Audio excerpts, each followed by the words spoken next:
Welcome everybody to the next episode of Tilton the Scales. It is Friday the 13th. It is Jason Voorhees' birthday. Just so you know, it is also tomorrow, right? Is it tomorrow or Sunday? That's Father's Day. Father's Day weekend, Father's Day special here today with us. I have my co-hosts Walter Hall and Chester Bowen III. They are also the part of the Handsome Man Club in the Northeast Division, as I am a member of the South Division here in Texas, here in the Lone Star Studio, and we're going to have some good conversation today. How's everybody's week been? Wally, what you been up to? Let us know. Catch us up. We haven't talked in a couple weeks, so Yeah, I've 30 just been kind of doing seconds. the father thing, just chase my kids around to various athletic events, oftentimes two games in two different places. It's just chase my kids around. Football, karate, softball, baseball. Nice. I love it. I love it. Yeah, Great. I have a bone to pick with you though. Why do you got to throw the Chester Fred Bowen the third onto his, but I can't get a fourth tossed onto my name? I've Like never referred to somehow you. his Roman numerals are more important than mine. Mine's bigger. That's true. It is. It's true. I've grown accustomed to not referring to you as the fourth, but I should. You're right. If you wouldn't mind changing your screen name to Wally Hall the fourth, or just the fourth, then that would remind me. Chester, how's your I'm week not been, going to do man? that. Just the fourth. Week's been Just week's the been fourth. okay. Biggest thing that happened this week is the baseball team got to the second playoff game and played valiantly, and then the other team just came back and it seemed hopeless and it was tough. Cameron seems to be doing okay because we got to do a boys' night tonight, first one in a while because baseball was like taken every Friday night, so that was fun. We watched the Mitchells versus the Machines. Very good movie if you haven't seen it. And yeah, that's where we're at right now. All right, cool. How about Mitchell's you? versus the Machines. What's that all about? I think it I've was like never a heard of that. 2021 or 2022 movie, and it's actually it's all about family. It's like a family value movie, but like in a like a child's world for them to Okay. understand it. It's pretty good. Okay. Interesting. Life's good here, man. I'm just had a bunch of viewings this week, trying to hopefully sell the house, get an offer. I'm still kicking myself in the nuts because I freaking had an offer. I should have taken it. Uh, but we went back and forth on closing costs and how much they wanted me to cover. I was actually offended that they asked me. I actually felt offended. And this is me and just being in the military because I've purchased two homes in my history, but Yeah. each home I don't have to I don't have to cover closing costs because it or my assumption is that closing costs is something that you have to come up with. But for me, because I'm military, it's tacked on to we basically finance it. It's thrown into the financing. So we don't have to come up with that money out of pocket. So for somebody asking me to give it to them, again, I'm like, join the military. You can you don't have to pay for it, or you won't have to come out of pocket for it, and you can walk into a home no money down, uh, depending on if you again that's an option that you have, but you can put money down if you want to. But anyway, yeah, I'm just waiting on that. Still kicking myself, so it's probably me not accepting the offer or pushing back on the offer that was given to me is probably going to cost me in the long run probably 10 grand. But I mean, for me, 10 grand is nothing to shake a stick at. Like that's some good change I'd like to have in my pocket. That's at least a couple of vacations and potentially a guy's uh vacation in Vegas, Vegas. like what's the update on that? Do we have an update? Has anybody breached the subject? You just flush it down the toilet. Apparently, that's the update. You you How you did I lost our flush? trip to Vegas. I didn't You flush it son down of a the toilet. bitch. Oh, because it wasn't on because I wasn't footing the bill. That's why I flushed it down the I'm toilet. just kidding. No, there's no update until it's something that is more ironclad. Truth be told, I haven't even broached it. Ken, have you talked to your wife about it? I just know that I need to figure out a way to do a family vacation first, and without that, I'm not Yeah, going anywhere with anyone you were pretty open anytime. about that. Yeah. Yeah. Yep. All right. Well, I'm still keeping my options open. That is something that I want to talk about this week, and definitely some bets that we want to place. All right, so we'll start again with our layup line. We haven't talked in a while.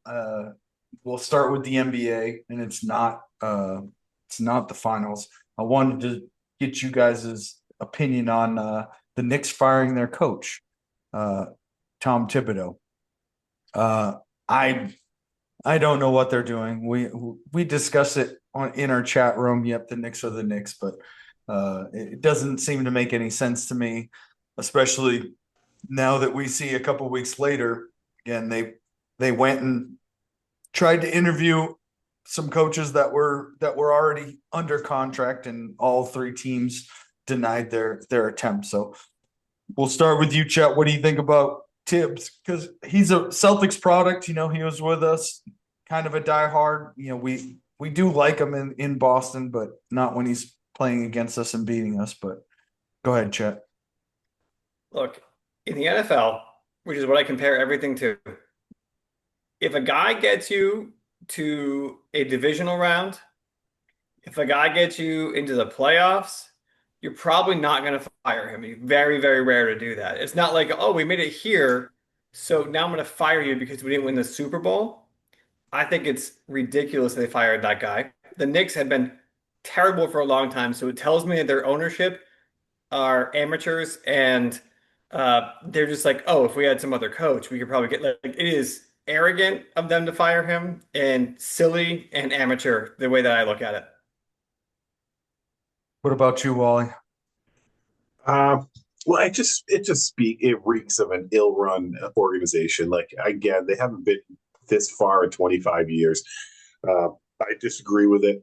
I think it's stupid, especially without a concrete plan in place. Like hope for some, like you assumed it was Malone, but now they've struck out. What have you heard? I've heard four different coaches they've tried to ask teams about and been shut down. Jason Kidd, Ime Udoka, and Chris Finch. Yeah. Oh, I heard the guy from the where's Chris Finch? Chris Finch is up in Minnesota. Minnesota. Yeah. I heard the guy from Brooklyn. Who's in Brooklyn? No idea. But anyway, I just think it was stupid. Now, again, I think it might be indicative of them not believing in his system, and this has been his MO in that he goes to teams, gets them really good, but by not using a rotation, he wears his guys down towards the end. This has always been the narrative surrounding him. So I guess if that's the argument, then so be it. And I always have to wonder if there is more that we don't see, like what's going on in the locker room. What's going on with Brunson? Like this is a superstar league. If your superstars are not happy, they're inclined to make surprising coaching changes like this without us necessarily hearing about it. Now, I haven't heard that, nor so I feel badly casting stones, but I wouldn't be shocked if that was a factor because it just doesn't make sense to me. Yeah, I mean, I'll definitely cast stones because I don't understand why you fire the coach, and then let's think about it logically also. Like the next person coming in, what you could be gone the next year because what's the expectation is potentially like you got to get to the finals. Like, well, damn, like that's a pretty high expectation for a new coach coming in, even if the roster remains the same, you know. And if the roster remains the same, there's an argument to say, damn, the Knicks outperformed, not necessarily only because of the coach, but they're gritty. Like they outperformed at every aspect of the game, you know, like they they probably they shouldn't have beaten the defending champions. It happened. I'm over it. Like I'm still bitter about it like you, Wally. I'm still watching the NBA finals, wishing, you know, the Celtics, knowing and looking at both teams and like, damn, the Celtics could easily beat both Yeah. teams in a That 7-game sucks. series. So That yeah, sucks to know. Yeah. but it speaks volumes to anybody that is going to take the job. Like, what is the expectation in year one? you fired the coach that probably people would argue overperformed, got to the Eastern Conference final, and then you fired it. So I think I do have a solution for their coaching problem, though. There was one guy that will go anywhere for anyone at any time since around 2008 or 9. Guy's named Doc Rivers. You guys heard of him? hmm, I'm I, sure. I think most Bucks fans will gladly get rid of him too. Well, he's still He under will. contract. He's not fired. No, I think they so. fired him. They fired him Did mid-season. that? Yeah. Oh, there you go. He's going to be the next coach of the New York Knicks. There you go. Let me look real quick, but I'm pretty sure that they fired him There's your mid-season. guy.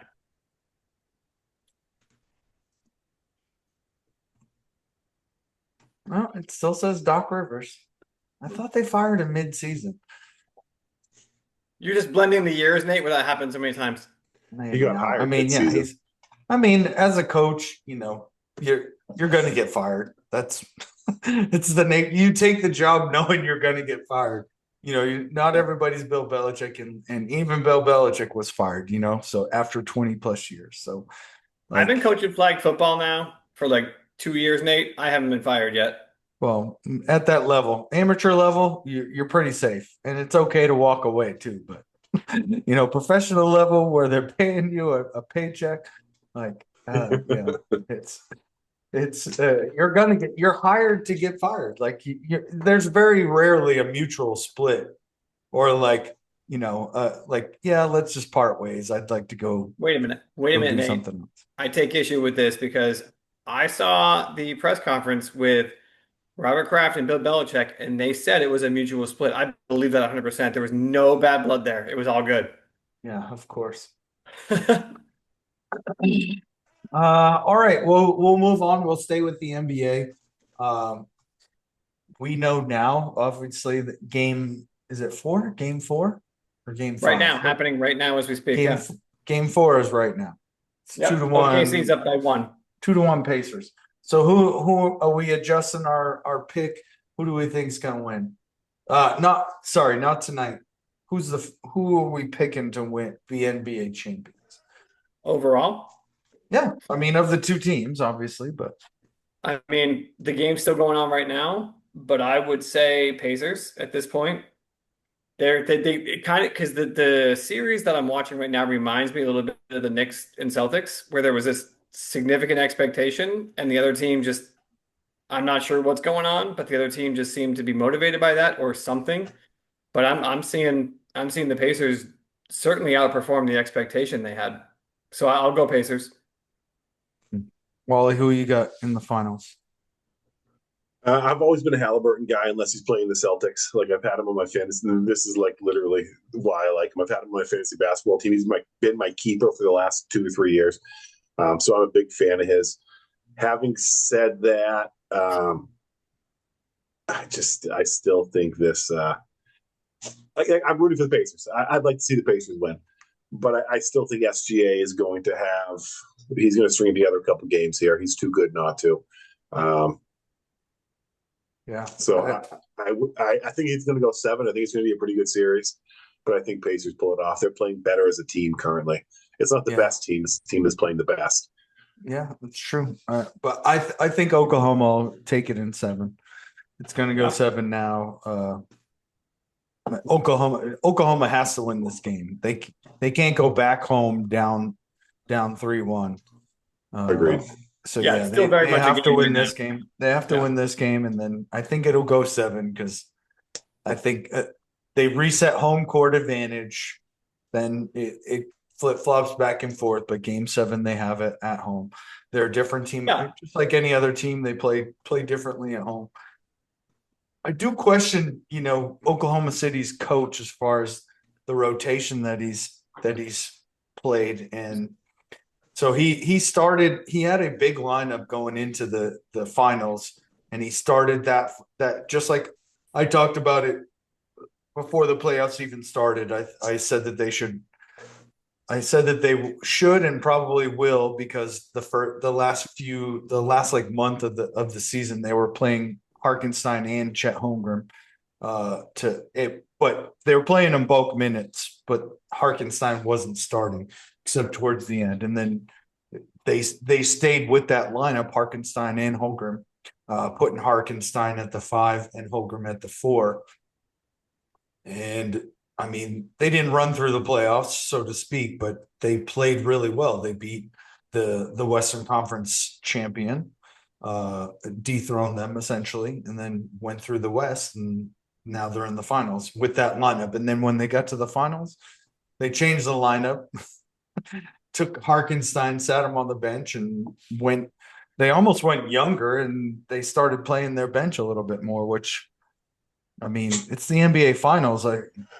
I don't necessarily agree with that, especially since the guys that they started playing more hadn't logged a lot of minutes in the playoffs. Yeah, they're fresh, but I don't know. In that situation, I feel like nerves do get to you, and that probably cost them game 1 at least. So, but I still think Oklahoma City will take it in 7. All right, next They're definitely the layup. more talented team. They're definitely the more talented team. No argument here. I just think They are. Indiana's playing some good basketball right now. They're playing inspired ball. Yeah, I'm sure you've heard, everybody talking about Indiana basketball, and just like you refer to anything that's hardworking and like laborious and determined as like, oh, that's Indiana basketball right there. Yeah. It's kind of funny. All right, so something pretty monumentous happened this week, or it might have been, I think it was last week, because we were going to talk about it last week. It is the lawsuit against the NCAA, which the NCAA has to pay, college students dating back, or college athletes dating back to 2016. So we've talked about this a number of times as far as NIL and how we feel about it, but this is now, the lawsuit basically ensures that the college, the institute itself, can pay the athletes moving forward. Now, maybe they decide not to, maybe they decide to. I'm not sure how that'll work with NIL, but I mean, NIL is still a real thing, and now the colleges can figure out a way to pay the athletes. And not. I just want to get you guys' reaction. I know Chet in our group text, Chet was the first to respond, so we'll let him start and give us his response, because I also don't agree with it. But go ahead, Chet. I can't stand it. I can't stand it because then you're talking about taking college sports and taking the final sort of like pure, I love the sport, like I may go pro, but I may not, and taking that final like sort of pure, I love the sport part out of it, and now it's going to be about money because this is America. If you introduce money to the situation, ultimately it always ends up being money as the motivator. I mean, it's America in general. So what bothers me so much about it is that, so okay, so now we're going to start talking to high school students, just making it to college now is going to be great because you get paid there. So when does the recruiting start? When does it all become about just the money? I just think it takes a little bit of the purity of the sport away. And I think that's why people who've been against it for so long have been against it for so long. I do understand that there's an argument that can be made for exploitation from a college to an athlete. I do get that. But as someone just sitting where I am, I can't stand it. I can't stand there's going to be 18-year-olds on a campus making millions of dollars who are going to be ultimate celebrities right away. But what I'm more bothered by is like what that means for when you're in high school to a high school athlete and the recruitment process that will now go into high school athletes. I think it's toxic. I think it's horrible. So that's so where I'll end on that. Wally, what's your reaction? I think you're being a little idealistic. The money's always been there. I would The say money's communist. there. I would say communist. I think that it's just representative of the schools are making this money, whether it was through back channel means, like why should the administration get this money versus the player? Why should the coach get that money versus the players?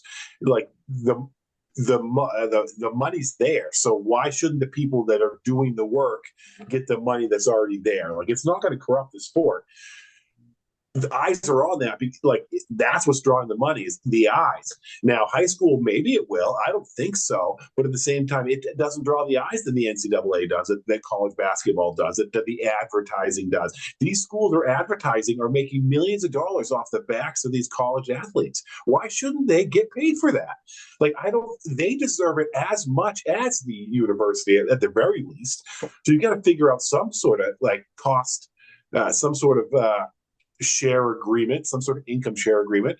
I understand your argument that it's going to change the integrity of the game. I would argue that money's art has been influenced the game for dozens and dozens, if not decades already. Yeah. Like, so I mean, it's a joke how they used to play these. There was the blue chips back in the 90s. There was a movie about it. Like, this is prevalent. This is what's been happening for as long as the eyes have been on. So why not legalize it, formalize it, and level the playing field so that it isn't shady and it is above, and the people that are making the money for these institutions are getting paid for their endeavors. It might keep players in college longer, right? You might get to see a better college product too. So I think it's going to be good for the game ultimately. Yeah, I agree with you. I think it will be good for the game because, again, like, we're gonna see athletes stay in any sport. Well, let's just use the big three as an example, or big four if we want to: hockey, baseball, basketball, and football.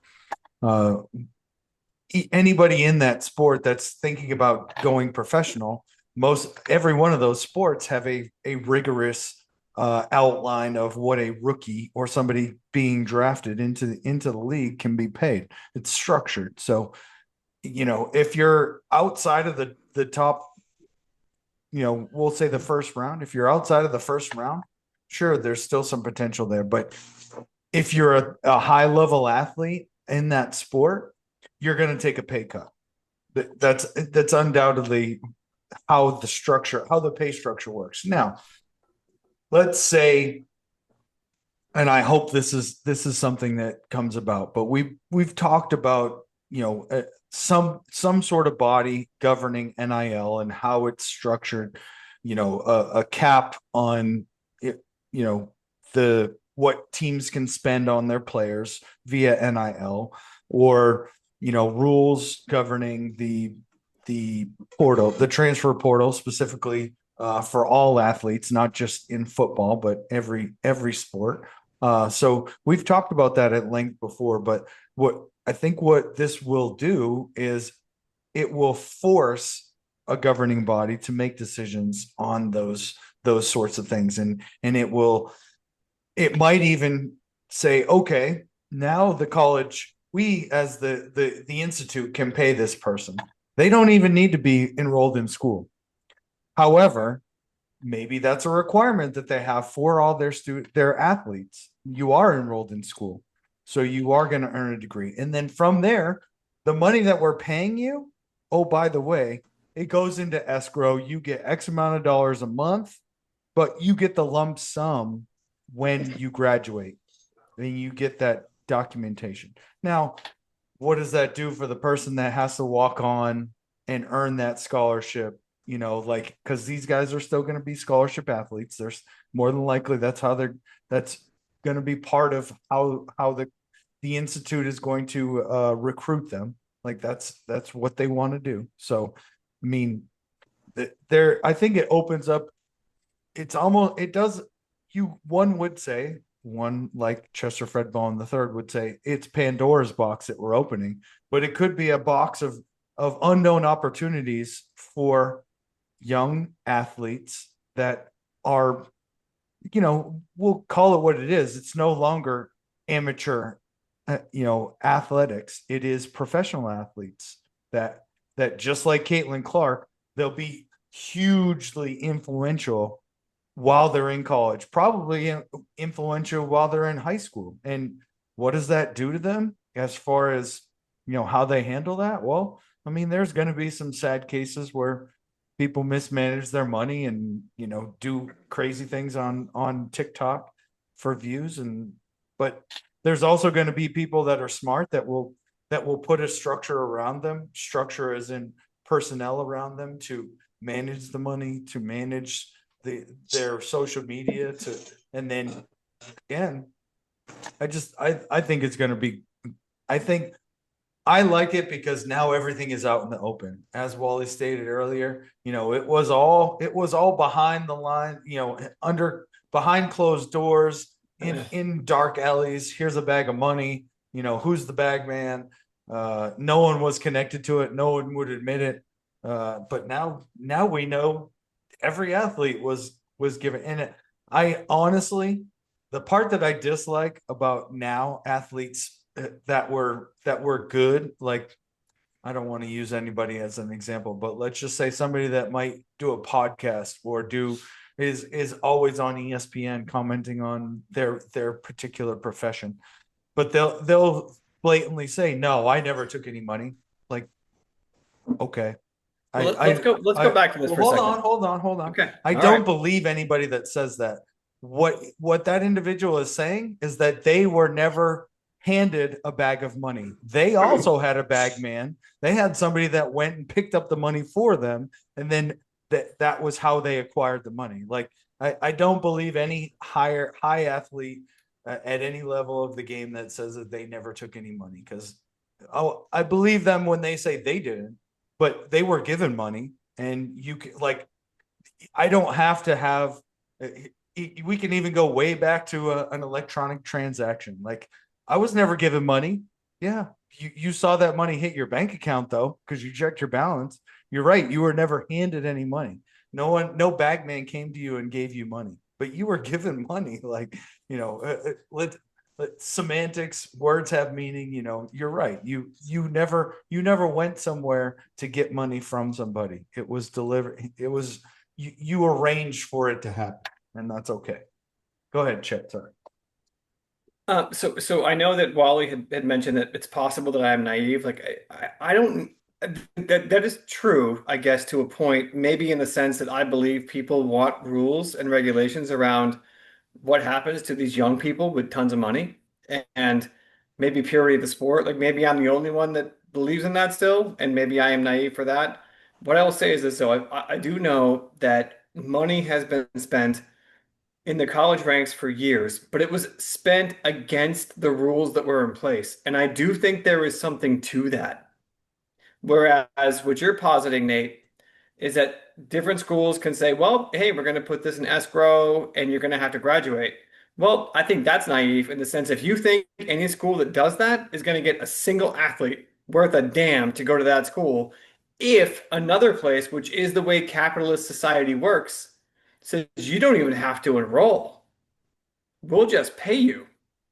That means that there is no way that the top caliber athletes are even going to bother with the school that says you're going to put my money in escrow and I have to graduate to get it. I think that even though rules are broken all the time, the rules themselves matter. And maybe what I'm talking about, Nate, right now has something to do with what's going on in the country. Maybe I'm being affected by that a little bit. But the fact that these rules are just now being like, now it's legal, now it's okay, now we can just do this.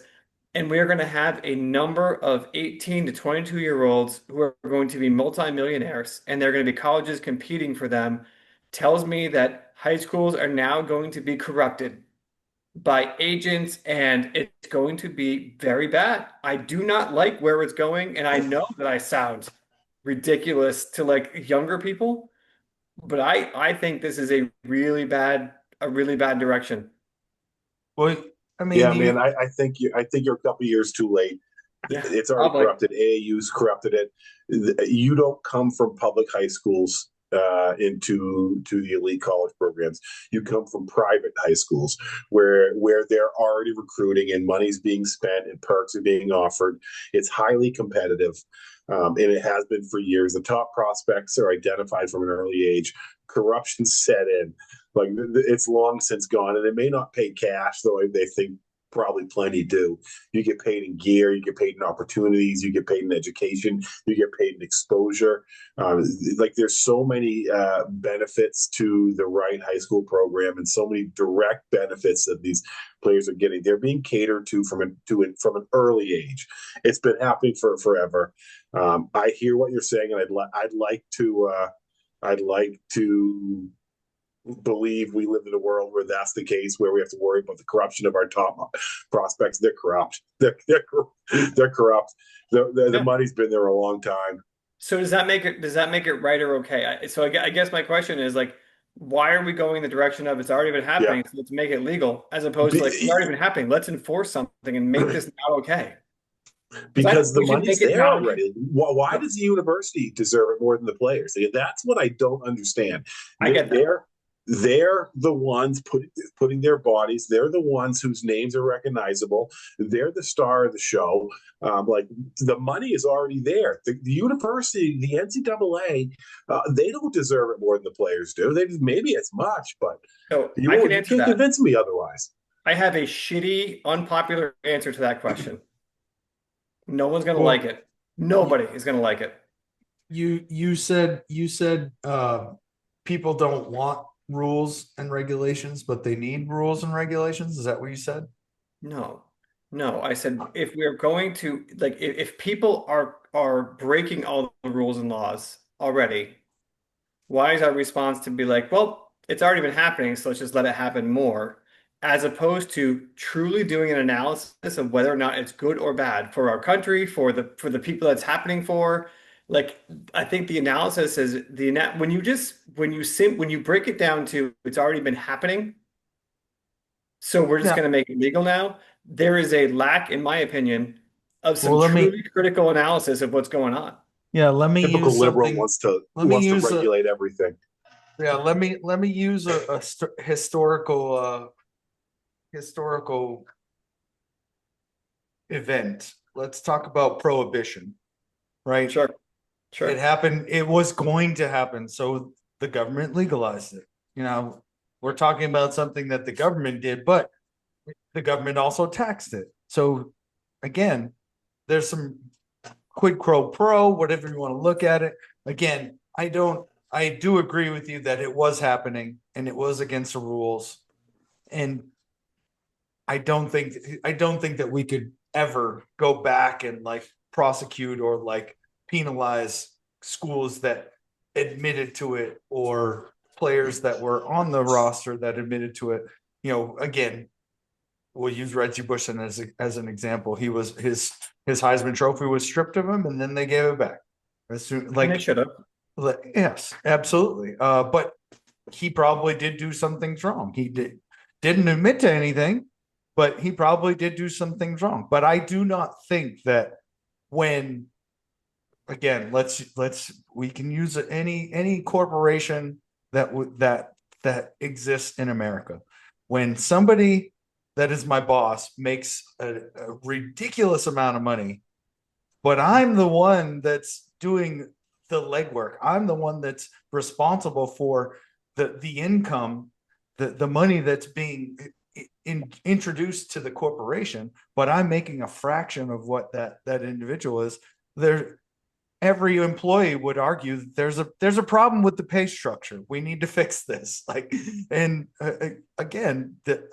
I do think these kids should be treated as employees, because that's the only way to circumvent the way that you feel about it, in my opinion. I do agree. If they're a student athlete, then they're getting a scholarship, right? But as soon as they step on that field, and that field generates millions of dollars, not just in the network deals, but millions of dollars for the university to spend on whatever the university wants. Like, I'm sorry, I feel like they're entitled to a portion of that, a percentage of that. And again, I think that this will introduce, hopefully, a committee that will structure some rules and regulations around it. The portal needs to change. We all agree with that. There's too many times where an athlete, and I think the portal, it's a structure that exists because the NCAA allows the portal to be open, but it's open for every sport.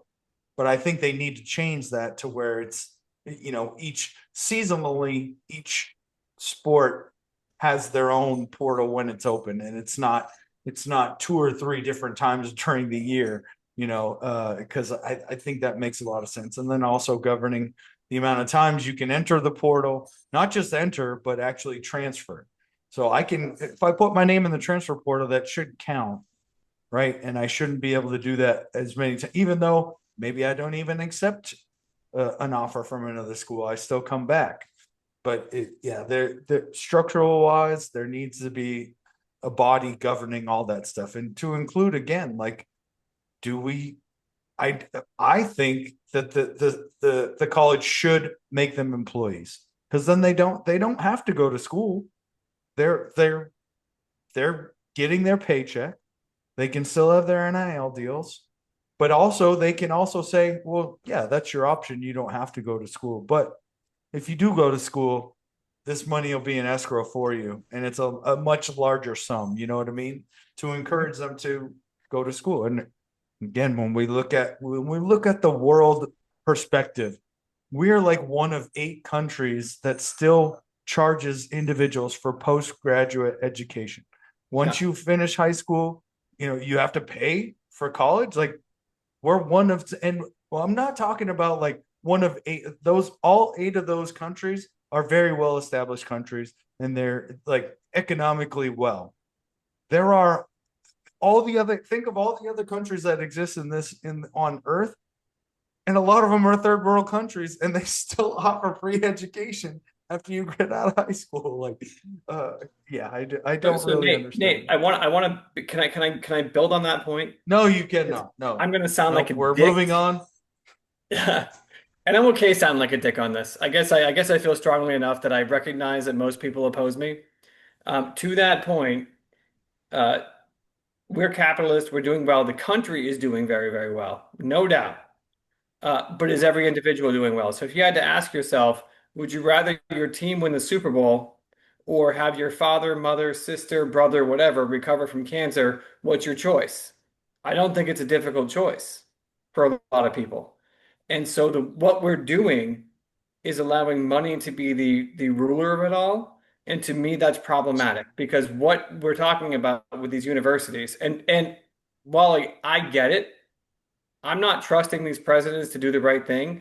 But in a lot of cases, these universities are taking this additional money they make off their athletic programs, and sometimes they're putting it into their research programs. So they're putting these different things that they should be. If that's what they should be doing. And if they're not following the rules, I stand by what I said earlier. They should follow the fucking rules. Everybody should follow the rules that are put in place for the benefit of humanity. And if what we're seeing is that that's not happening, then everybody needs to get it back together, is my point. Yeah, Wally, is that good news? The Red Sox won? The Red Sox won the bottom of the 10th, walk off. Good. Beautiful. Walk off what? Home run? It was a walk-off double off the wall, runners on first and third. The catcher, Navarro, hit one off the wall. Nice. I understand that they sometimes do that, but they also charge people an exorbitant fee to go there, 50+ thousand a year in some cases, to attend that university. They are flush with cash. They are rolling. These universities are rolling in the dough. They're continuing to build and add and get bigger and bigger and bigger. I mean, let's call a spade a spade and see where we're at, because if you want to control these universities, let's start by making I think to start with, salaries are out of control. I think the again, it's crazy how much money it costs to go to college nowadays, and the universities are as much at fault with that as anything, right? Like, yeah, it's hard, but why should it cost $50,000 to $60,000 a year for someone to go to college at a top tier university? I mean, 70, 80 plus, isn't it? It's insane. That's not affordable. We all agree on that. And it's not affordable and now it's going to get worse, because now they have to pay their athletes. They're going to pass that on to student tuition. Nate, they also pass it on when they want to pay a president $3 million a year to work there. Like, they always pass it on to the consumer, which is going to be the student. So I actually think we're going in the wrong direction as opposed to the right direction.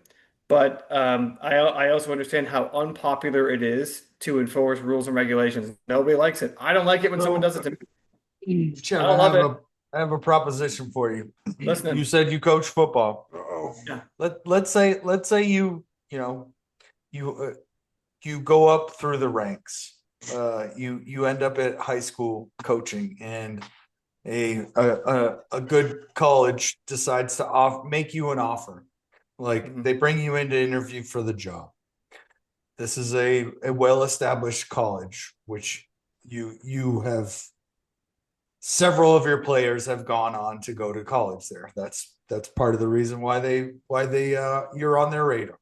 Yeah. They offer you they offer you a substantial amount of money. Let's say market value for a top level coach in college. They offer you that. However, they say, you know what?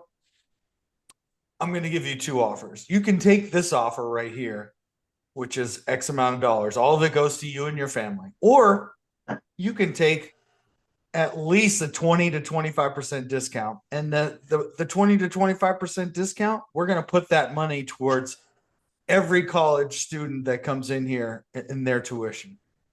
And so you're going to reduce what that 25% would do would reduce college tuition for the next semester only by $1,000 per student.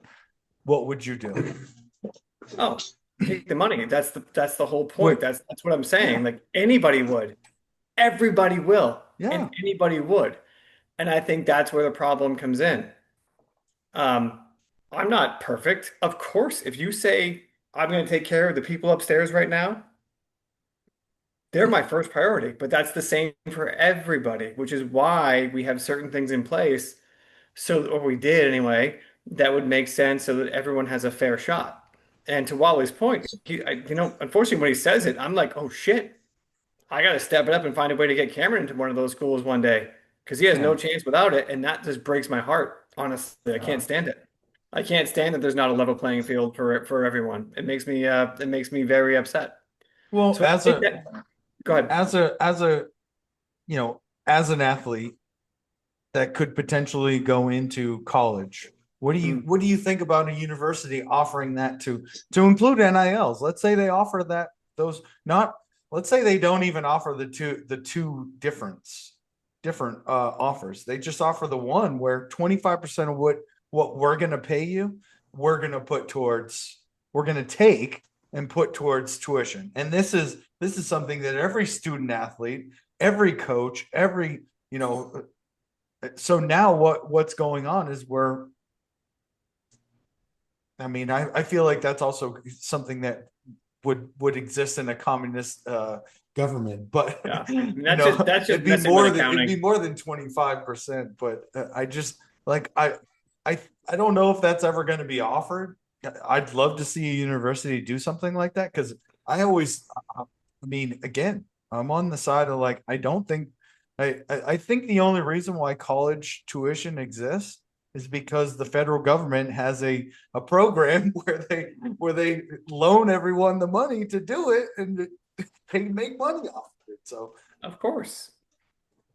Of course. That's what, and there's nothing in the Constitution that says we have to be capitalist, but I am a capitalist, despite what I'm saying, I'm a capitalist to the bone when it works the way it's supposed to, which was the idea of an ultimate meritocracy. And it's not about if you have more money, you make more money, and everyone else is fucked. And I think that by going into the college ranks and offering all these college athletes all this money, it's just giving them a step ahead even earlier than other people would even get it. And what is your sorry, what is your view of capital? What does capitalist mean? oh, Educate capitalism. us. Yes, So you the have true old, meaning of it. What is it? You mentioned it, oh, but you didn't. oh, sure. So capitalism is basically that the idea was supposed to be like I make a better hamburger than the guy down there does, but I'll charge you like the same amount, and but mine's better, so you're gonna choose to come pay me for that hamburger because it's better than that guy. So you're supposed to earn it.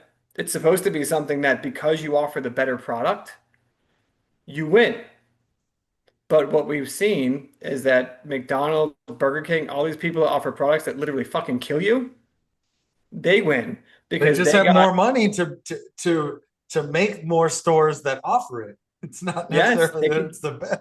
yeah. And they find franchises and they can find ways to do whatever they need to do. And because you have more money, you can make more money. The stock market, of course, does that too. If you have the money to invest, regardless if you're a good person or a bad person, you're certainly gonna get ahead of me, right? And so I think what's happened is that while capitalism is, in my opinion, the best possible option of all that are available out there, it's very easily corruptible. And when I see it corrupting even younger people, it bothers me. That's all. Yeah. No, give me an example of right now a student athlete in the NFL or not. Sorry, let's use college football as an example. Your opinion, they're corrupted by the money that they've been given through NIL or whatever it is. Yeah, sure. Think about a kid who's wildly I intelligent, but don't want to also think about it. I want an example. Tell me, give me someone who you think is corrupted because of this money. like a current college athlete. Sure. I mean, that's a possible thing to answer. You've got to accept that there are probably some people, some dirty things going on that we probably know nothing about, right? And I would suspect it's fairly prevalent. To ask us to give specific examples is almost impossible. But you have to, if you're saying that it Well, I doesn't mean, happen at all, you could have used, I was hoping that he would use the quarterback from Tennessee that wanted more money to basically declared that he wanted more money or was leaving and then he left and now he's getting less money from another college. But or again, it's not some corruption, sort though. of That's example. stupidity. Is there some sort of example of us? I mean, social media exists, and we'll find out about this if it happens. Like a student athlete who has a ridiculous amount of money and is going to a strip club, buying drugs. Like where are the examples of that? I So haven't heard anything, honestly. let's start with defining my baseline for corruption is maybe different than other people's too, and that makes sense too. But No, my you baseline, think them taking the money that's offered to them is corrupt?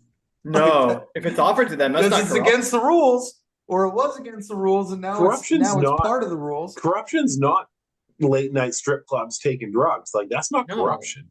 no. Corruption is bilking the system or bilking the advertisers. What are the supports for the what's college like the big college The supporters? lobbyists, no, No, the like what I know fundraisers it's for the university. yeah I Oh, the can't boosters. boosters, yeah. The Yep. boosters. Yeah. Corruption's like getting in with the boosters, getting side deals, shit like that. Legalizing it and putting these systems in place, I think will end the corruption. But to say there isn't any currently or to ask us to give specific examples is a very challenging thing to do, not being innately dealing with it on a daily basis. But there Well, has Yeah, to be I can so tell you examples this of it. though. It's but too big.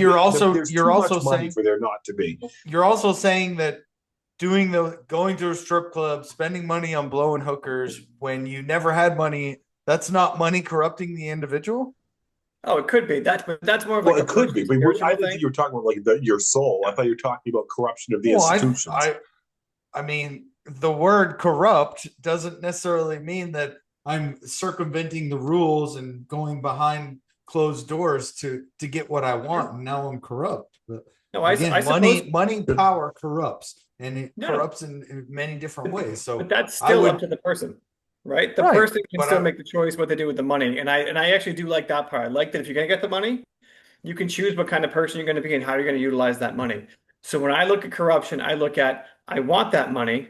I have this specific skill set. I might not be as good as that guy, but because I want that money, I'm gonna find ways to absolutely sabotage that guy who's better than me because I have more opportunity based on the money I have, not based on my talent, that could but happen. based I on my just family history, based on the old money that I have. Yeah, I am that's able to corruption. say, pick me over that guy because I'm going to bring you more money to your sure, institution because I have a bigger name value, even though I'm not as good as that guy. yeah. And But to I've me, I feel like there's less of that and more of somebody improving their financial status significantly and allowing that to not influence, but positively influence their family. They're taking that money and like, mom, now you're getting the house that I promised you. Here's Yeah, and I see that too. And they're taking that money and not necessarily spending it on themselves. They're giving it back to those that and I think there's more of those stories than there are of, again, the corrupt individuals, the ones that are selfish and From what Wally said to they don't me, need the I money know, to have which- children. which from what Wally I just said, think which I even know is true. Yeah. Go ahead, Chad. Well, what you said, like it's already happening in high schools. Like that's my nightmare. Is that like your kids, Nate, my kids, they may be better, but the politics of it and the fact that there's money involved means that they're going to be cut or not given opportunities or being even slowed down by someone in authority because the money for that authority figure is better if it's this other kid that gets there. That really bothers me. And I know it's true. I know it exists, and I think I have to literally, in order to stay sane, I have to put a bubble around myself to not see it for what it is. And this new college rule that we're talking about opens that up even more for me. Like I see it, and I think Well, that's there's only a few rules that are now in place because of this, but they are forced to have a governing body. At some point, there's going to be a committee that determines the rules and regulations. There isn't that yet. There are some that are getting ahead of the curve, like commissioners of the Big Five or the Big Three, however you want to determine it, and they're getting ahead of it and creating their own rules. But again, I don't see how, when we talk about athletes in general, who it doesn't matter if they were following the rules or not. Again, the money's been there. They were taking the money. The money was given to them. No one can be prosecuted. We can't go back and say, hey, we're going to penalize you now because of what you did. And I also think that I think it's going to make rules and regulations, right? So there's going to be pros and cons to those rules. I think that there will be a rule in place that, like, I don't have to pay this individual if I cut them. So I offered them, I told them I was going to give them this money, but they're not performing. So I cut them and they don't get that money. And that will also probably, if that rule does exist, there'll probably be a players association or like some sort of unionized backing for the players themselves. I bet there already is. But I'm sure there is, or it's the wheels are in motion for that, right? It doesn't exist yet. But again, let's say the walk-on outperforms the guy. I'm not paying him a dime. This guy's worth millions. I don't want to pay the guy his millions because this guy's outperforming him, so I can cut him based off of performance. Like, I mean, I don't see how we don't live in a world where those two things exist and they're both good. Like, because the athlete still needs to Here's the argument that I don't think anyone's making is that, like, even as a college athlete, you're putting your body on the line to make other people money. So if a guy blows out his knee as a sophomore, superstar, wins a bunch of games, blows out his knee, and never gets to that next level, professional level again, but he was on projection to do. Shouldn't he be compensated? Like $2 to $3 million a year is generational money for a lot of these kids coming out of the inner cities. Like that can set mom up and yourself up for the rest of your life if you're smart about it. Like I wholeheartedly agree with you. They're making people that money. Shouldn't they have access to it?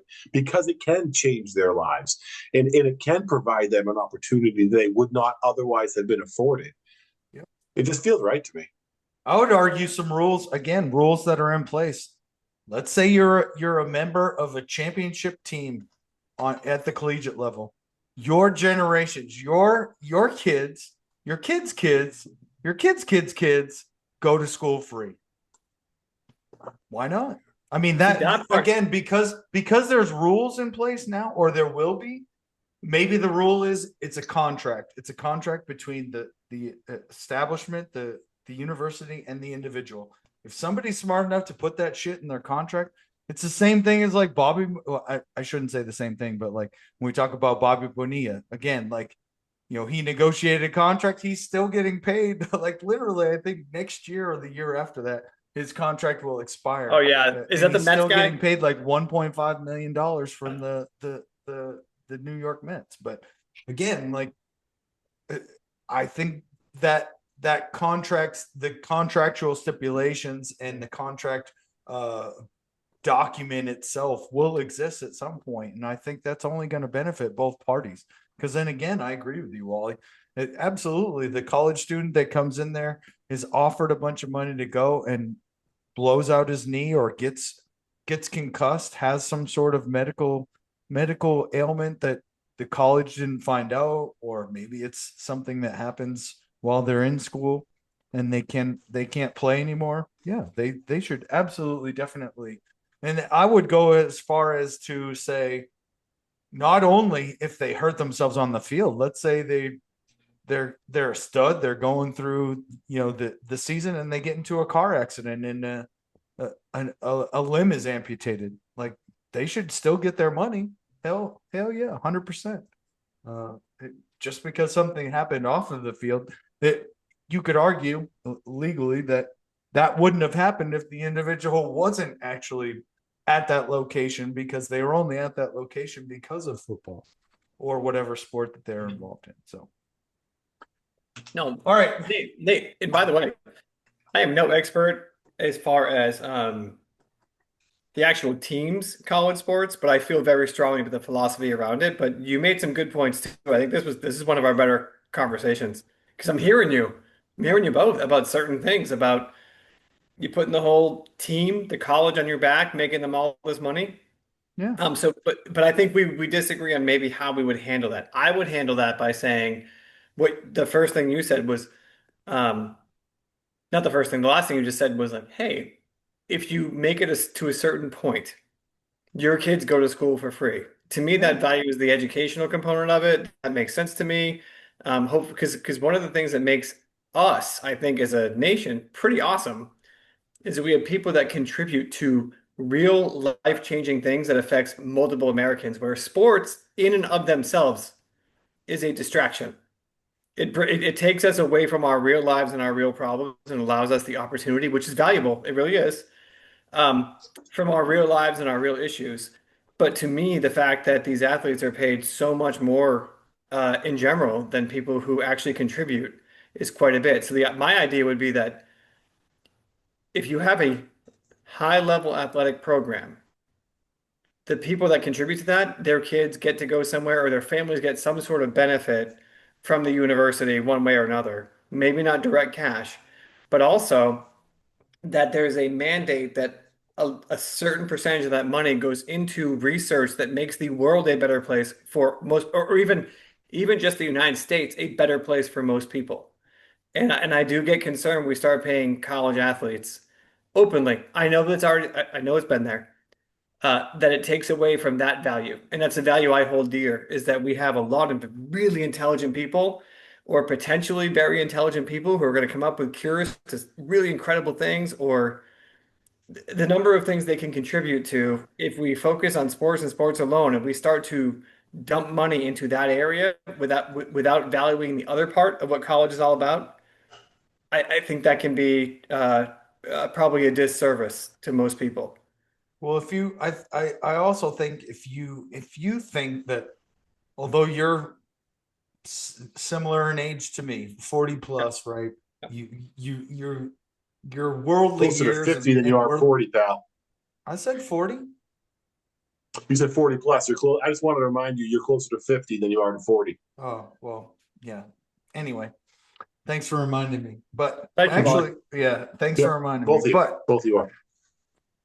what my point is this, like we have some worldly experience. We have opinions that are varied, but also our thoughts and our conversations that we've had throughout the years kind of contribute to our thoughts now. And like if we think that one, you don't think that these kids coming into college don't have an idea where that money's going, and also, again, they understand, or their, I shouldn't say they, because maybe they don't, but the people that they'll put in charge of their money is going to understand the tax break in running a foundation, right? And they're gonna encourage these individuals to start a foundation for a cause on whatever it is that they want to start. And I would not be surprised if the bigger colleges already have foundations set up and they want them to be, again, they're going to use the student athletes and the money that they have to help participate with that foundation and be part of that foundation and influence it. Like, I think that 100% exists. And for, again, a student athlete at 18 to want to invest in a foundation, that's probably not the first thought. But again, when somebody says, oh, now that you have this amount of money, an absorbent amount of money, some say with ridiculous amount of money, we can help you. Here's a way to gain a huge tax break. You start a foundation that, all of this money is not taxed or taxed a lot less than the rest. So I think that exists. And I also think, to be honest with you, like, one, there's a few different things for sure. The NFL and My Cleats, My Cause has definitely brought more awareness to foundations and using your money to help influence others that are lesser or have a need for something, whether it's again, they have a mental disability and they need some help functioning on a daily basis, or somebody that's an amputee, etc. Like, I think that exists, and I think we're only going to see more of that because of the money that's being thrown around, to be honest with you. I mean, I was gonna make a sarcastic comment. You make a good point. You make a good point because there are good people out there too. I think that I see it maybe worse than you do, and I see that there's gonna be more people who want to take that kid and take their money and present them with that. Not you, Nate. I think if you were someone's agent, I know you would do the right thing. But like honestly, there's so many people that do the wrong thing, and now it just brings it into an even younger group or a disenfranchised family, and they for some reason they have someone in their family who's just is wild with talent in something, and they don't know like that this person that's coming in to find them is a shark.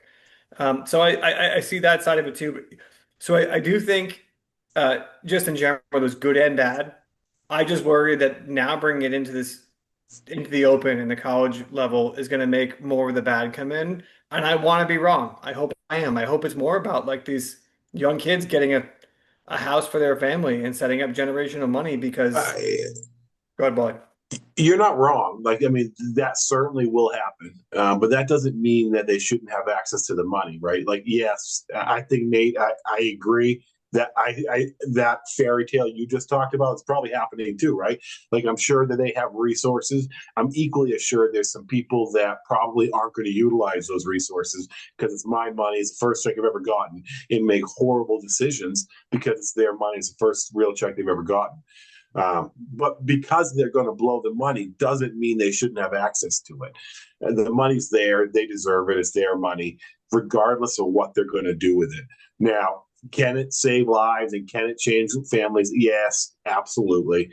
And will it? Yeah, in plenty of cases it probably will. But I think there'll probably be just as many cases of people buying 12 matching Maseratis because they don't know what the fuck to do with their money and they're going to blow every paycheck they get.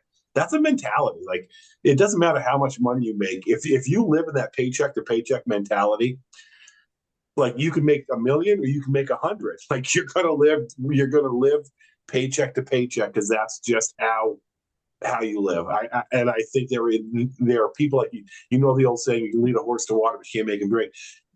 You can provide all the resources and education you want. If you're not good with money and you do stupid shit, whether you're a millionaire or whether you're a hundredaire, you're not good with money and you do stupid shit. You just do it on a larger scale. Yeah, I think again, I think that it's early in the process, right? As far as the legalization and it being able to be done out in the open, but we still, I would be hard pressed, and I could Google it, but I'd be hard pressed to find something like you're talking about, Wally. Somebody spending a Antoine Walker. ridiculous amount of money, huh? And Google Antoine Walker right now. Oh, Wally.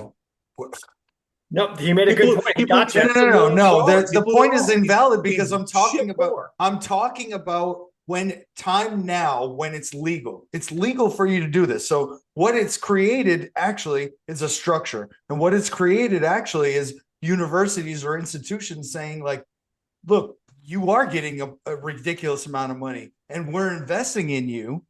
Therefore, we're actually going to educate you. We're not going to give you all this money. We're going to put a team in charge of your money. These people are vetted. They deal with the university's checkbook specifically. And again, so to your point, Wally, Antoine Walker, absolutely. He blew a whole bunch of money. He went to Kentucky. He was one of those people that probably had a bag man, and he will swear up and down that he never received any money, but his people received money, and he was part of that reception as far as the money getting back to him.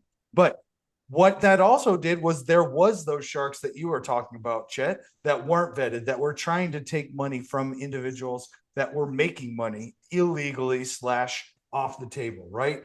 So now what this has created is legalization of agents at the collegiate level, if we look at it that way. NFL, there was a lot of collusion. There were a lot of sharks that were taking money from individuals. So the NFL created a rule where you needed to be on a list of agents in order to represent an NFL player.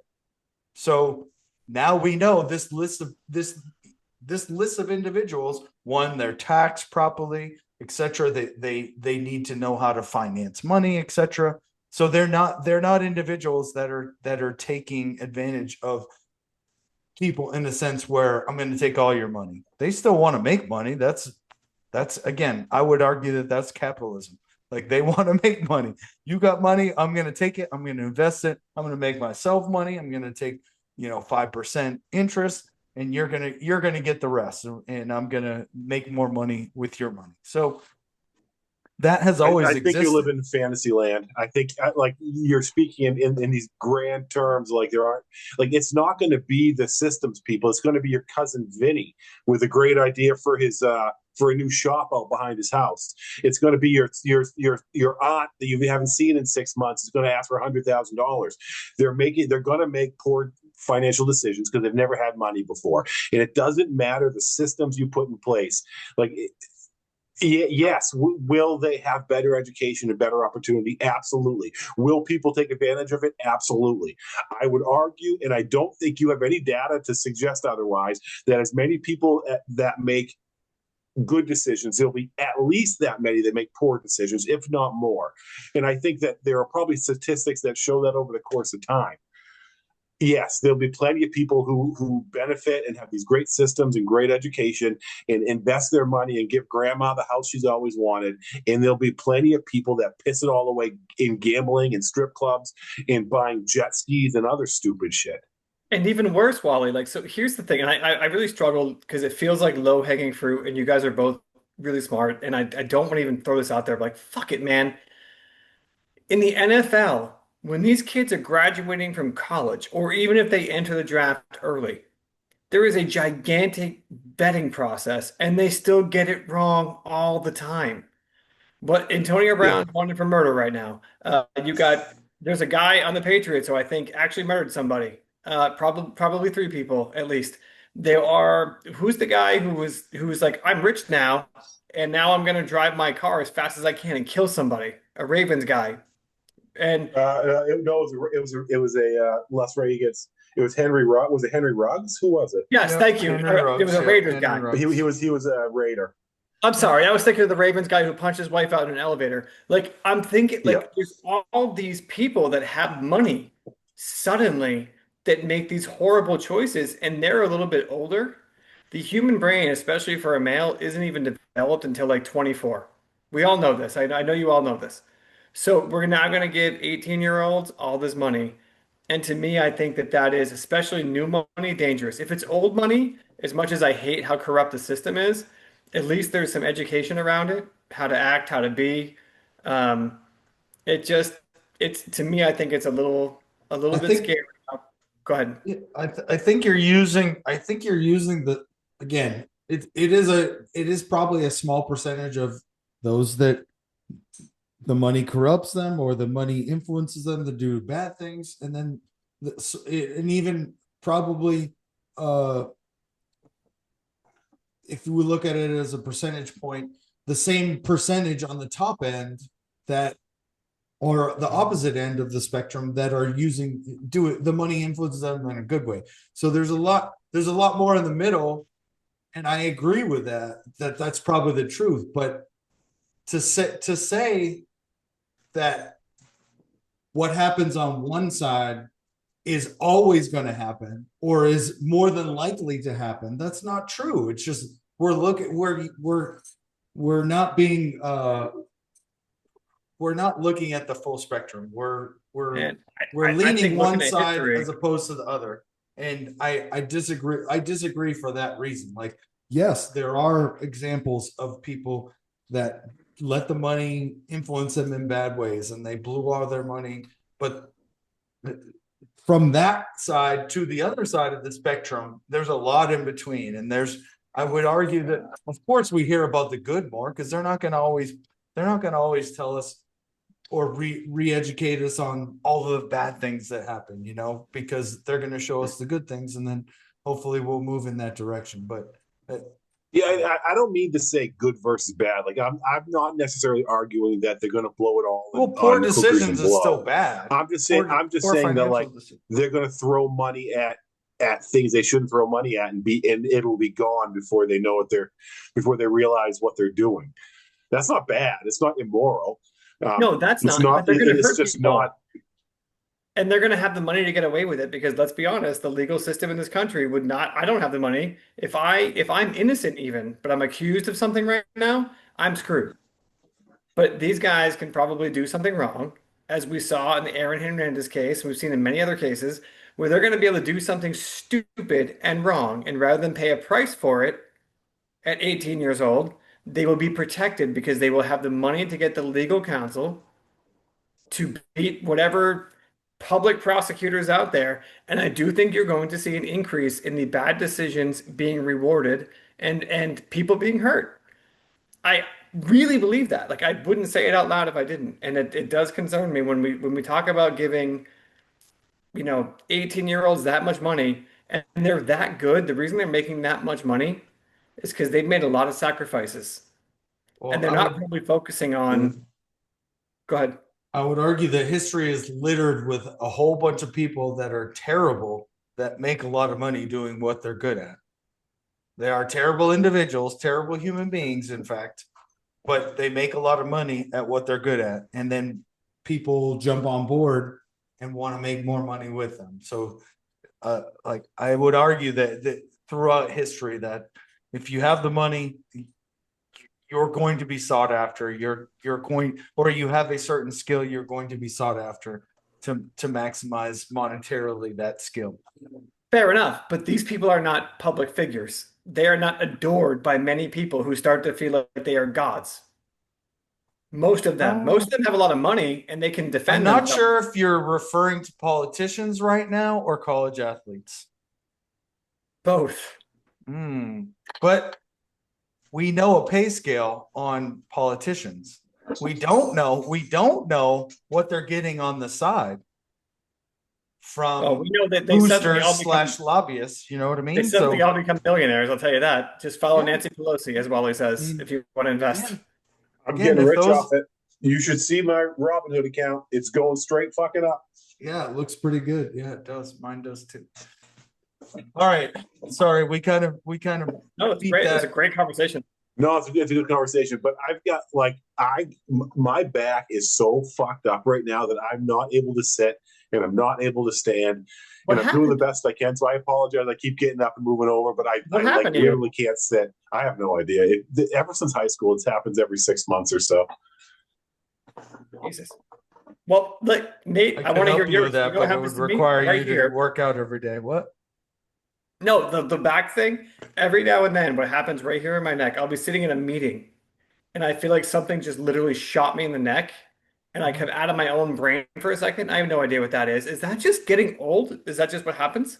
It's probably because when was the last time you did like neck rotation? Same with you, Wally. When was the last time you did like a lower back mobility drill? Just Oh, be, I'm glad you asked. I do. What are those called? Mountain climbers. you I do do those almost Pilates? every day. I do the back stretches. You do next level with that? I do these stretches and I do these stretches. I'm acutely aware. Listen, I've been dealing with back problems for 20 years. Like I Not do all really. that I'm not shit. really sure. You didn't really show me full range of motion of anything that you would do during the day that doesn't include your Yeah, I know. workout. During the day, I don't do much. Like Yeah. I do a lot of meetings. I sit behind my desk a lot. Do a lot of this. You probably When the stand door up real shuts, I do a lot quickly, of fucking this. drop things, bend over quickly to grab it. Like, I mean, you know, No, I mean I'm active still. I deal with kids. I deal with kids in crisis. I I'm didn't not say you active weren't enough. active. I chase my kids around. I'm not sure Listen, you're active let's not enough. make this about me. Let's not make this about me. I You're was right. just saying that simply because I don't know how much longer I have, and I just wanted to give you guys fair warning that at some point I may log off and go lay down because Well, I can't sit still and I can't focus and I'm in a lot of pain. then we'll make this our last topic. Our last topic will be the LA riots and what you think. What's your perspective on what's going on with those? Yeah, boy, oh boy, this is just a tinderbox. My issue is I think that Just give me uh, your initial reaction. Your initial reaction when my you heard initial about it. reaction is that it's political grandstanding in large part. It's been made worse by both sides. Nobody has a true intent to de-escalate. The intent seems to be to prove their point. Um, I feel like conservatives are a little bit hypocritical in terms of to pardon the January Sixers for doing the same thing and then going and heavy handed in terms of these riots and calling them traitors and insurrectionists, arresting them and throwing them in jail. I feel like it comes across a bit hypocritical, frankly. Um, I don't necessarily agree with the looting. I'm against all that. I'm against any sort of public destruction. I believe if you do engage in that, you should be arrested and you should face the full legal ramifications of your actions. I don't believe that happens unilaterally. I think that whoever's in power tends to cater to um, the insurrectionists in their party, which disgusts me as a guy that's in the middle and said that's wrong and that's wrong, and both sides need to be able to say, hey, that's wrong, that's wrong. Um, but again, I feel like calling in the feds for a state and city matter is unnecessary. Um, and I think that it's not necessarily aimed at de-escalation. I just feel like it's aimed at making things worse. Um, Can I ask the whole situation three quick questions? it pisses me off. And LA is one of these places where like I want to believe in the cause, but the people that are protesting are doing things that it's hard for me to believe in. Like I understand the argument that they're making. The manner in which they're making their argument troubles me. Yeah, so just three quick questions. One, when was the last time you heard a Democratic president or a Republican president for that matter say they support looting? Haven't heard it. Not I can Never. recall. When's the last time a Democratic president went against a governor's orders for their state, considering that we overturned Roe v. Wade, by the way, because we believe in states' rights, as far as I understand. So when was the last Kennedy time when he forced segregation. Lyndon B. Johnson? Was that the last time? And that was a Democrat, so that's There's fair. got to be more. There's got to be more instances since then, but I'm being facetious a little bit. But That's it. And then when's the last time there was an actual insurrection? I mean that's debatable, right? I think some people would I say don't think it's January 6th. debatable. It happened January 6th. And then at that point, even recently in LA, was there looting before the National Guard showed up? I don't think there was. No, there was fucking not. I don't think there So was. it was a purposeful escalation as a distraction technique. And I'm getting Yeah. so Nate, this is what's happening. I'm getting more angry and finding myself more as I'm watching this guy do his shit. And Mhm. I may have to run again, not because I want to, but it's more like a defensive posture. Like, fuck, I don't want to do 2032. this shit. I want to go coach football and have a great time in life. But now I'm starting to get really pissed off because Me I'm too. watching stupid shit happen. Well, I don't think that the National Guard was what caused the rioting. There was rioting before and looting before the National Guard got there and were on scene. I So would love to. what I think it's funny that again the general public think that ICE is executing these warrants and these extraditions on the fact that this paperwork just came across their desk and this grandmother of three, mother of two, who's been in the country for the last 15 years is now going to be deported and separated from her family. I mean, that's what it looks like to somebody that doesn't know any better and is probably just wants to use that as like, let's throw gas on the flame. But what they don't know is that individual came into the country illegally, probably has been an informant for illegal activity for the last 10 years. And whether it was the last person that was in charge of her, whatever, like there's been no activity. She's been recontacted. They want more information. And now maybe she doesn't want to do that anymore. Maybe she wants to get out of that life, etc. Like, and that's why. So now the information isn't flowing in two directions. So now the government is going to say, yeah, we're going to deport you now. I don't know if that's good or bad.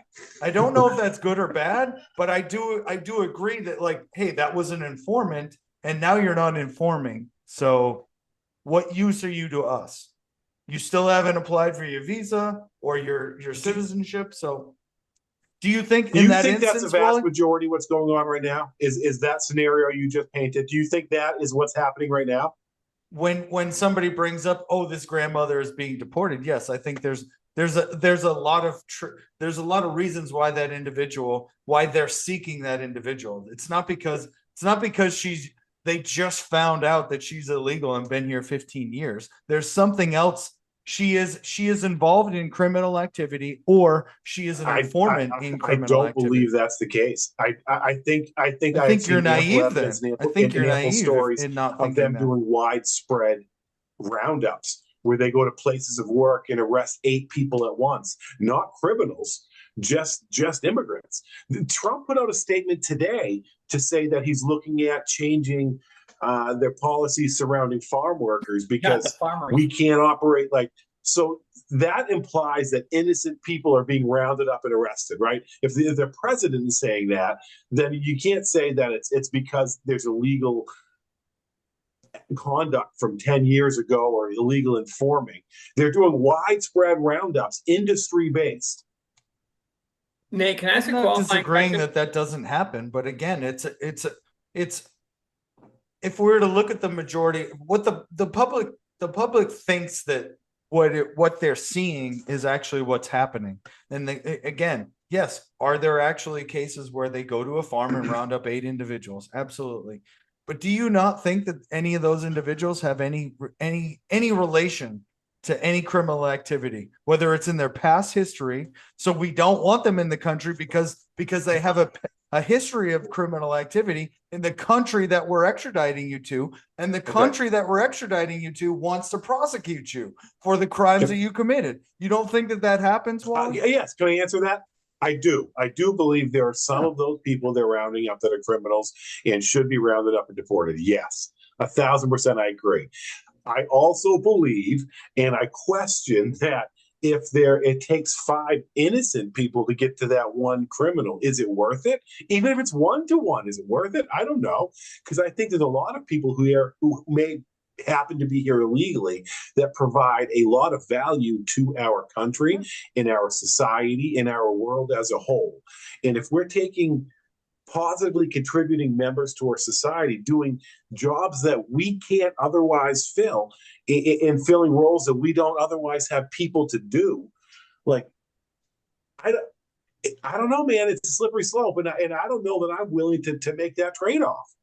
I think that literally if we were, I wish that the government could put a percentage point on that and show us, because I think that the percentage of individuals that are, especially ICE in general, that are pursued by ICE have a history of criminal activity, whether again it's the country that we're extraditing them to, or as an informant here on our soil, helping us trying to the war against drugs, right?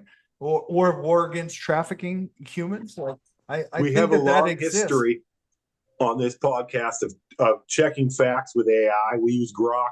We've used Grok multiple times to check statistics. I'm going to type in, like, what are the statistics, like, of the number of people ICE arrests? What percentage are known criminal or have a known criminal past? Is that a fair question? No, Go ahead and do that. You should probably ask which criminals are which. It should be who's being extradited to be prosecuted for crimes in the country that they're extradited to. You know what I mean? Because that's a broad statement. Because again, the ICE is not going to ICE and our federal government is not going to release that information. Again, and criminal activity is a vague statement. So we're not going to know. We're not going to know. Again, the mother that is helping, that is supposed to be helping, whether it's FBI, CIA, whatever, giving information on human trafficking. So help me understand this, Nate, because this is I recognize how ridiculous this is, because sports don't matter nearly as much as national security. So understand that, I get that, but from a strategic standpoint, if, let's say, Obama administration or someone else goes, you know what, you've given us information, you can stay here now, or George Bush administration says the same thing, and now Trump is like, you know what, you're no longer of any use to us. Don't you think that's a bad strategic plan for having informants in the future, given that, like, once you're Absolutely. And I think that's why there should be politicians in government that are saying, hey, let's assume that every individual that ICE is going after has some sort of criminal ties, whether it's they inform because their cousin is involved and they're here illegally also. And what the general public doesn't know is that individual is being deported along with the 3 other family members because she was informing on them, and her life is probably over. But either way, if they find out she's a snitch, but either way, there should be a politician that is lobbying to these individuals that are helping us. It doesn't matter how many times, that they do it once. Let's start the process right then and there to give them citizenship. And it should start there, and they can still be here illegally in the country, but we're going through the process to make them citizens. I do agree. I think that should happen. Just like the same thing with ICE. Like, if they go into a farm, I don't think they go into a farm and their idea or their mission statement or their mission in that time frame is, we're going to take these 5 individuals. I think they were after one, and then they find other illegals, because what happens when ICE shows up? Everybody runs. So of course they're gonna run after them and pursue them, because they know they're wearing a shirt that says ICE. If people run, I'm pursuing them and going to get them. So my mission wasn't to get that guy. They outed themselves by running. And then now they're part of the sting, when it was, again, just to get one individual. Now, does that happen every time, Wally? No, it doesn't happen every time. They do round up a bunch of individuals. They're looking for one. They're looking for one. They ask for IDs. Nobody has IDs. So then, yes, the group is detained. Again, I looked up the numbers. There's a clearinghouse that does the statistics, and it has been changing obviously since Trump took office. Currently, as of June 1st, 2025, of the 51,302 people in ICE detention, about 44% had no criminal record aside from entering the U.S. without permission, implying that 56% had some form of criminal history. It varies. It's increased since Trump came into office. In 2024, it was 71% of the people arrested, of the 113,431 people that were arrested in 2024.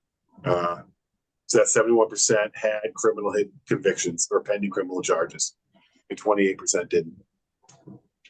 No, It's again, clearly gotten I'd more rather difficult. see those. I'd rather see those individuals that don't have that were captured by ICE. I don't want to see them if they don't have any criminal activity. Now, again, criminal activity. What's the definition of that?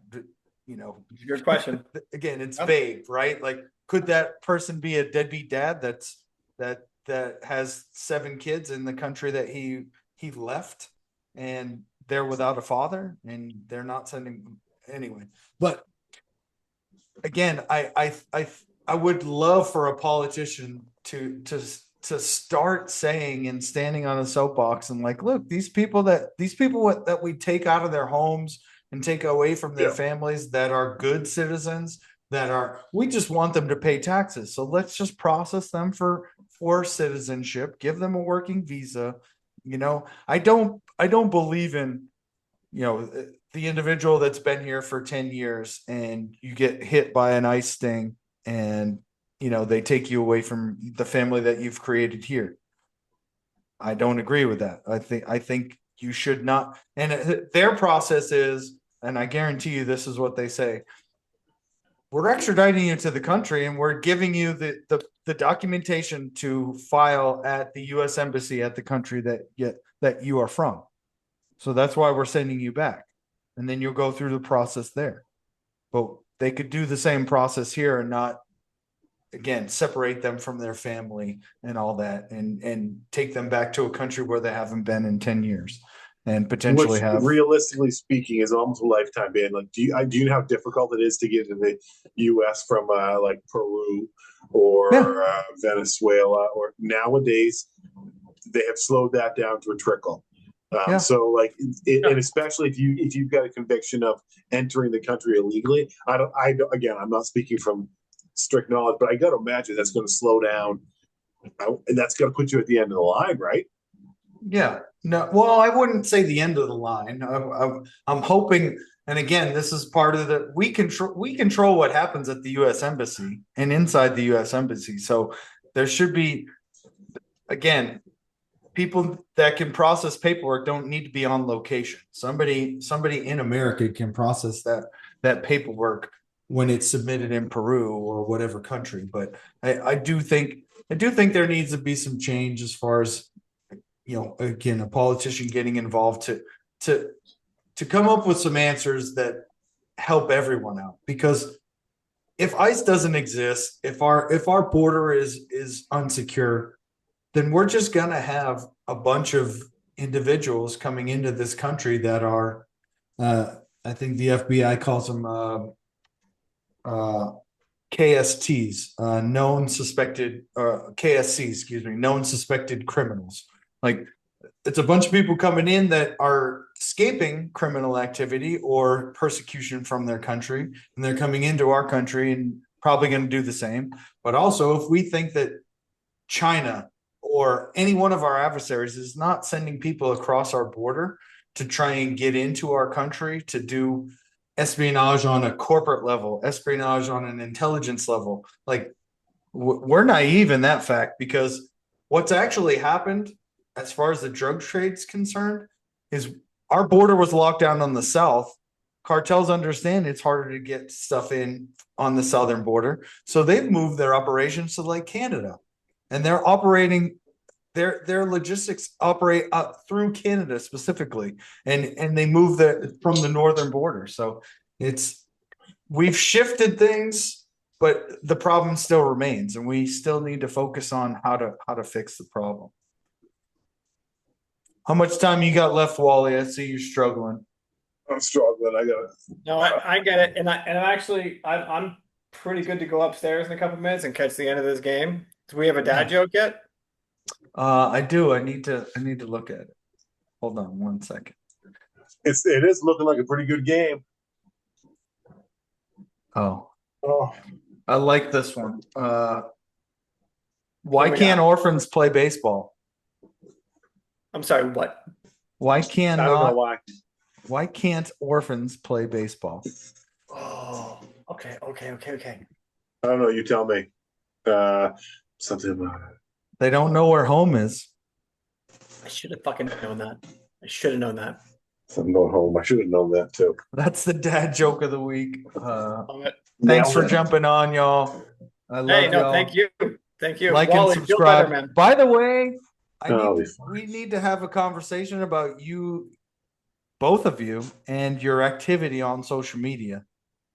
Like neither one of you are liking anything that's put out by Til'ton the Scales. I'll And try to do I don't better. know if you're sharing. I didn't go that deep. I just see that you don't even like anything, and I'm like, I like it where it matters. oh, I'm sorry. That doesn't. I need clicks. I need. No, I will try. I don't You're spend right. a We ton of, need a clicks. ton of time there. I don't spend a ton You're of, right. ton of time, but I will take a look. You're right. You're right. I agree. I Hey, agree. I I'm with you. apologize. So Make me next look- week I'll start the episode off with, giving you guys a stern talking to about that because I've been wanting to. Oh, I love I stern thought talking if I came off kind of hard that you guys would get offended and be upset because I know most of those most of those people up north are just kind of sensitive when you start accusing them of things. Get accusatory, use an accusatory tone and things go downhill from there. And I'm just we need to have a conversation about not just our social media, how we interact, but the things that we do here. If we like doing this, I need to see some likes and subscribes and sharing of content. Wait, Nate, are you saying if there's no end goal, you would not want to hang out with us and just do this on a Friday without recording? Because That's not true. That's not true. I think that we are good enough at That's what this. he's implying. I think that we're good enough at this that it needs to be shared and it also needs to be monetized, and that would benefit us all. I agree with that. Just because I don't of hate my that. just because you guys say I'm the host and you guys are my co-hosts doesn't mean that it wouldn't be an equal split, of everybody that comes and everybody that comes on. I want to give them a piece of the pie too, even if that's like free merch or a gift card or I don't know, something silly like that. I will say this. I think our college discussion tonight was the most authentic I've been on something because it hit me. And I think I would agree. I think you guys too. So I will work on, Nate, for you finding more things that I give a shit about in real time in real life that I can offer. Then we could share more and have more of these conversations. It'd be great. Yes. All right. All I right. love y'all. Y'all have a good You guys weekend. too. Happy Good Father's boys. Day, by the way. We only Yeah, happy Right Father's Right Day. back at you. Really Right Yeah, back good at you, night, boys. guys. Do you guys Love have big y'all. plans for Father's Day? Nope. Cameron has an all-star game and he said he's gonna get a hit. And I was like, do not put that pressure on yourself. Do not do that. That's a good goal to have. Just another It's good to have day. goals. Just another That's a day. good to have All-star goal. game though. He's gonna be Yeah. facing some pitchers that are insane. So Yeah. Having a hit's Yeah. a good goal. I hope so Yeah. too. All right. All right. We'll talk to y'all later. Love you. Night, Love you boys. guys. Bye. Later.